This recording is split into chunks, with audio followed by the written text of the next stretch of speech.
राधे राधे भक्तों, जय श्री कृष्णा। इस वीडियो में आप सुन रहे हैं मार्गशीर्ष मास महात्म्य कथा का अध्याय 16।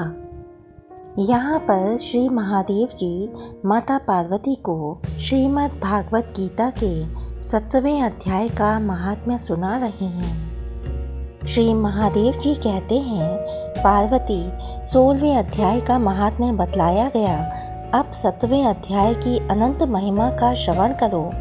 राजा खड़गबाहु के पुत्र का दुशासन नाम का एक नौकर था। वह बहुत खोटी बुद्धि का मनुष्य था। एक बार मांडलिक राजकुमारों के साथ बहुत धन बाजी लगाकर हाथी पर चढ़ा और कुछ ही कदम आगे जाने पर लोगों के मना करने पर भी वह मूढ़ हाथी के प्रति जोर जोर से कठोर शब्द करने लगा।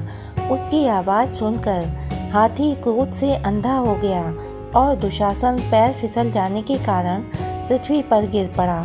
दुशासन को गिरकर कुछ कुछ उच्छ्वास लेते देख काल के समान निरंकुश हाथी ने क्रोध से भरकर उसे ऊपर फेंक दिया।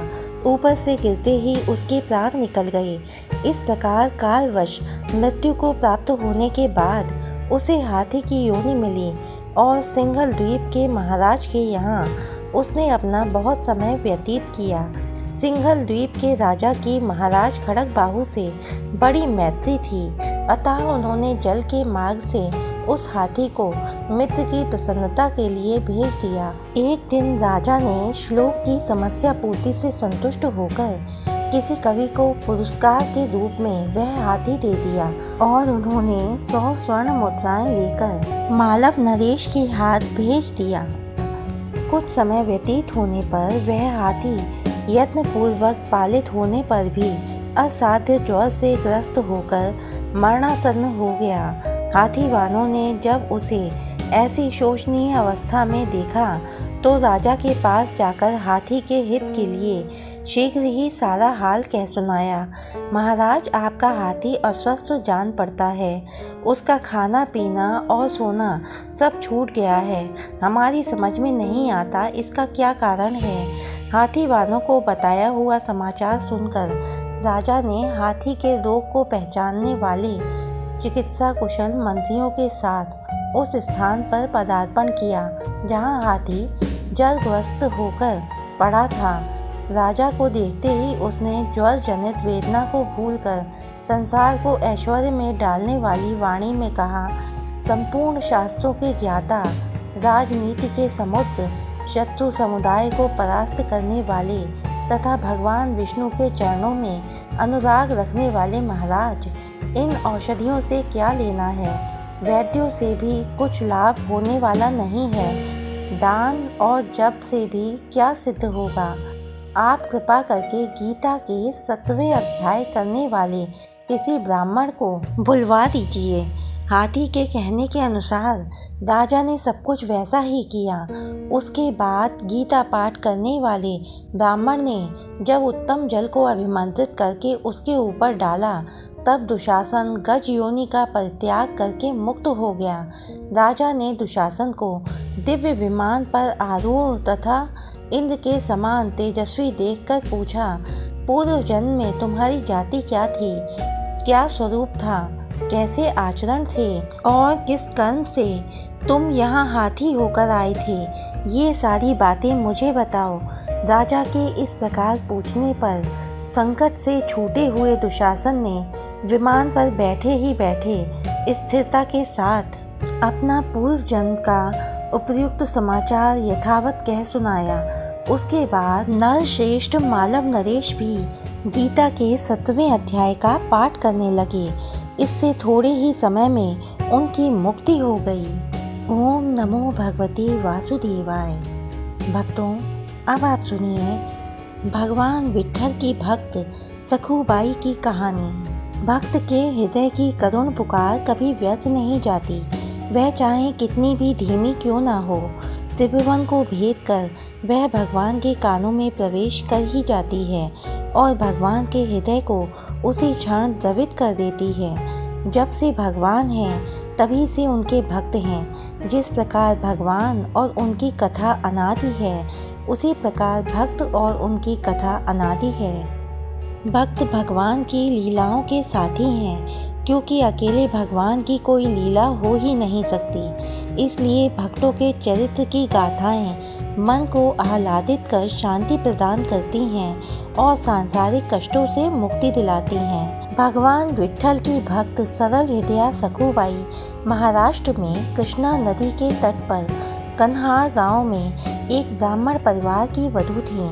उनके परिवार में कर्कश, दुष्ट, कुटिल और कठोर हृदय सास ससुर व पति थे। सखूबाई को सताने में वे कोई कसर नहीं उठाते थे। भूखे पेट बगैर आराम किए सखूबाई अपना कर्तव्य समझकर दिन रात काम करती, परंतु इतने पर भी उसकी सास बगैर 2-4 लात घूंसे जमाए और उसको बुरा भला कहे संतुष्ट न होती थी। वह इन घोर दुखों को अपने कर्मों का भोग और भगवान का आशीर्वाद मानकर सहती और सदा प्रसन्न रहती।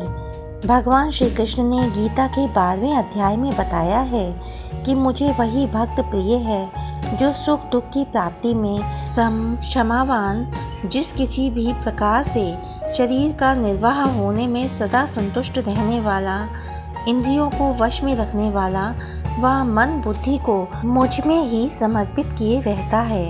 भक्त से कोई भी उद्विग्न नहीं होता और न वह खुद किसी से उद्विग्न होता है। महाराष्ट्र के पंढरपुर में आषाढ़ शुक्ला एकादशी को मेला लगता है, जिसमें दूर दूर से लोग भगवान पंढरीनाथ के दर्शनों को आते हैं। इस बार जब सखूबाई नदी पर पानी भर रही थी, उसने लोगों को लाल पताकाएं लिए पाँवों में घुंघरू बांधे विट्ठल विट्ठल का कीर्तन करते हुए पंढरपुर के मेले में जाते हुए देखा। सब लोगों को जाते देखकर उसके मन में भी भगवान पांडुरंग के दर्शनों की तीव्र इच्छा हुई। सखू गांव की पड़ोसन को बताकर उस संत मंडली के साथ पंढरपुर को चल दी। पड़ोसन ने जब यह समाचार सखू के घर को जाकर सुनाया तो उसका पति उसे मार पीट कर गालियों की बौछार करता हुआ घर ले आया।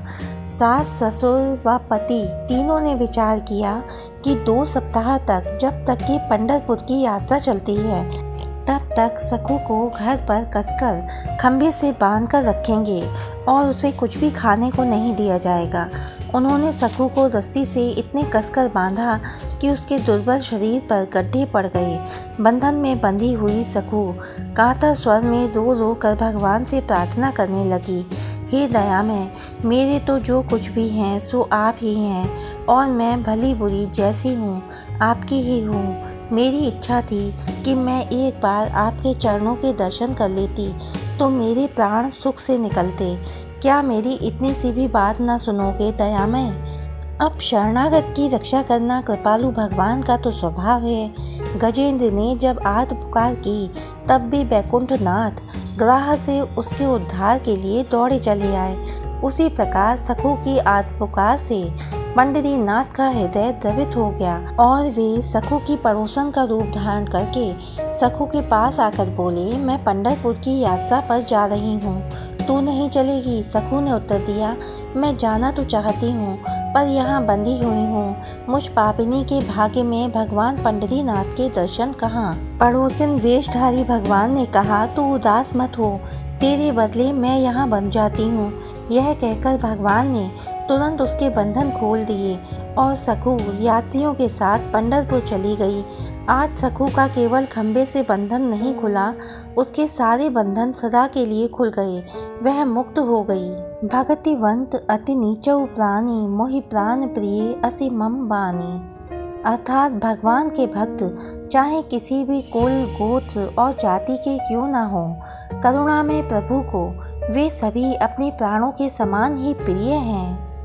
सखू का वेश धारण किए भगवान कसकर बंधन में बंधे हैं। सखू के सास ससुर आते और बुरा भला कहकर चले जाते और भगवान भी सुशील बहू की तरह सब कुछ सह रहे थे। इस प्रकार बिना कुछ खाए पिए भगवान को बंधन में बंधे हुए पूरे 15 दिन हो गए।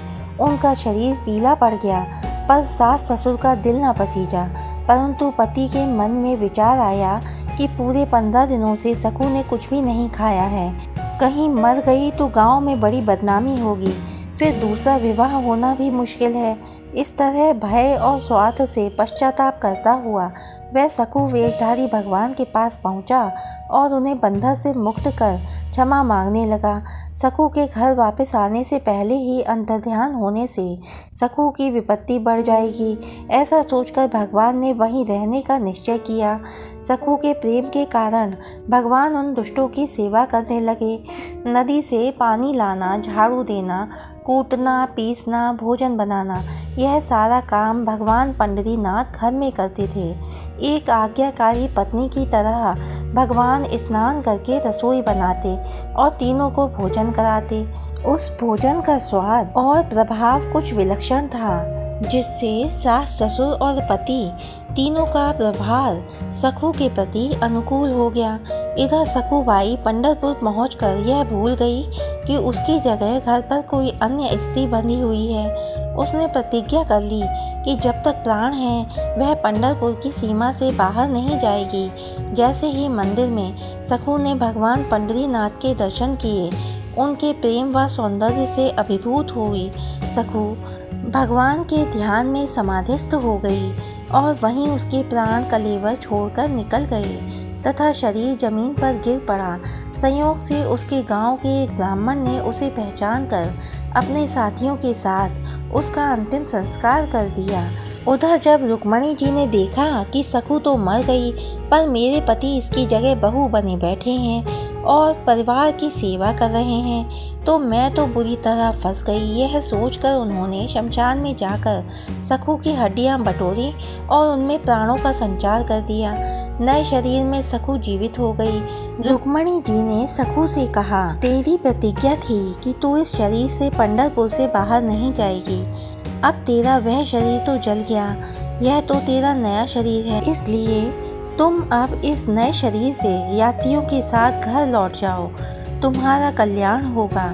सकू को लगा जैसे वह सोकर उठी है। सकू 2 दिन में कन्हार पहुंच गई। सकू के गांव में आते ही भगवान पड़ोसिन का वेश धर कर घड़ा लेकर नदी के तट पर सकू से मिले। सकू ने उसे देखा और कहा, बहन, मैंने तुम्हें बहुत कष्ट दिया है। कष्ट की क्या बात है? यह कहकर भगवान ने सकू को घड़ा पकड़ा दिया और अदृश्य हो गए। पानी भरकर सकू घर पहुंची तो उसे सबके बदले व्यवहार को देखकर बहुत आश्चर्य हुआ। कुछ दिन बाद सकू का अंतिम संस्कार करने वाला ब्राह्मण उसकी मृत्यु की सूचना देने के लिए उसके घर पहुंचा, परंतु सकू को घर में काम करते हुए देखकर उसे बहुत आश्चर्य हुआ। उसने सकू के सास ससुर से कहा, सकू की तो पंढरपुर में मौत हो गई थी, कहीं यह तुम्हारे घर में प्रेत बनकर तो नहीं आ गई है। सास, ससुर और पति तीनों ने कहा कि सकू तो पंढरपुर गई ही नहीं थी। सकू को बुलाकर जब सबने उससे बहुत जोर देकर पूछा, तब उसने कहा, मुझे तो कुछ पता नहीं, मैं तो मूर्छित हो गई थी। रुक्मणी जी ने मुझे नया शरीर दिया है। सास, ससुर और पति ने पश्चाताप करते हुए कहा, हम बड़ी नीच हैं जो हमने साक्षात लक्ष्मीपति भगवान पंडरीनाथ को यहाँ इतने दिनों तक बांध कर रखा और कष्ट पहुँचाए। तीनों का हृदय बिल्कुल शुद्ध हो गया और वे सकूबाई का उपकार मानकर भगवान के भजन में लग गए। तो भक्तों, कैसी लगी आपको सकूबाई की कहानी? हमें कमेंट बॉक्स में ज़रूर बताइएगा। आगे की कथाएं सुनने के लिए हमारे चैनल को सब्सक्राइब कीजिए, वीडियो को लाइक कीजिए। वीडियो में अंत तक बने रहने के लिए आपका बहुत बहुत धन्यवाद। जय श्री कृष्णा। राधे राधे।